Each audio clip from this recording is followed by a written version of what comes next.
হামজা চৌধুরীকে লাল সবুজের ক্যাম্পে আনতে কাজ শুরু করেছে বাফুফে। এশিয়ান কাপের এই ম্যাচের আগে মধ্যপ্রাচ্যে ক্যাম্প করতে চায় কোচিং স্টাফ। এরই মধ্যে 10 দিনের ক্যাম্প সুবিধা দিতে চেয়েছে সৌদি আরব। এদিকে বাংলাদেশের বিপক্ষে ম্যাচটি শিলংয়ে আয়োজন করতে চায় all India football federation.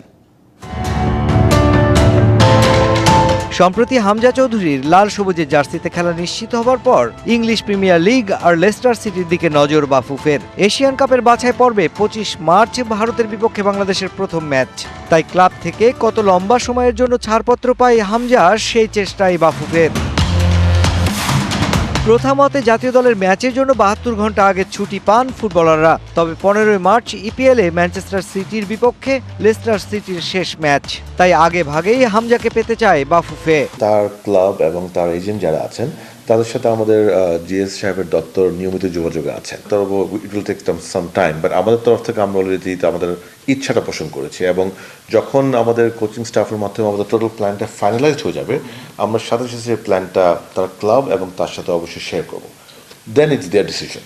Asian কাপের বাছাই পর্বে ভারতের বিপক্ষে ম্যাচের আগে দীর্ঘ ক্যাম্প চায় কোচিং স্টাফ। সে কথা মাথায় রেখেই পরিকল্পনা সাজাচ্ছে ন্যাশনাল টিম ম্যানেজমেন্ট কমিটি। ইতিমধ্যে সৌদি আরব এবং কাতার আমরা চিঠি লিখেছি যে ওখানে যদি আমরা ক্যাম্প করতে চাই, আমরা 20 দিনের জন্য ক্যাম্প চেয়েছি।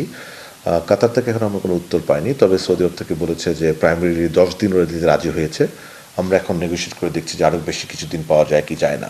সম্মানিত সভাপতি যেহেতু ন্যাশনাল টিমের দায়িত্বে আছেন, তিনি আমাদের যেটা বলেছেন যে কোচিং টিমটি যখন ফাইনাল হবে তাদের হাতে যেন সব অপশন থাকে। এশিয়ান কাপ বাছাইয়ে বাংলাদেশের বিপক্ষে প্রথম ম্যাচের জন্য শিলং জওহরলাল নেহরু স্টেডিয়ামকেই বেছে নিয়েছে all India football federation.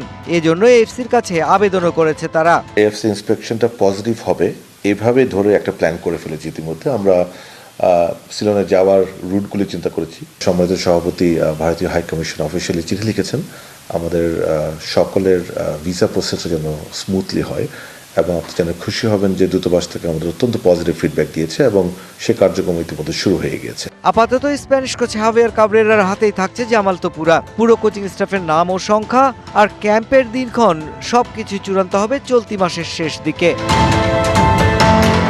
Mushfiqur Rahman, DBC news, Dhaka.